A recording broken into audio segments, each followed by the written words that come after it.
स्तोत्रसंहिता 18 अध्याय वचन 41 ते 50. त्यांनी ओरड केली तरी त्यांना सोडवायला कोणी नव्हता, त्यांनी परमेश्वराचा धावा केला तरी त्याने त्यांचे ऐकले नाही.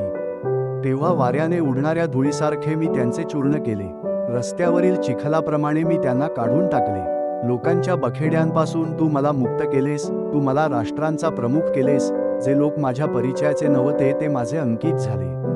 माझी कीर्ती त्यांच्या कानी पडताच ते माझ्या अधीन झाले. परदेशी लोकांनी माझी खुशामत केली. परदेशी लोक गलिच्छ झाले, ते आपल्या कोटांतून कापत कापत बाहेर आले. परमेश्वर जिवंत आहे, त्या माझ्या दुर्गाचा धन्यवाद होवो. माझे तारण करणाऱ्या देवाचा महिमा वाढो.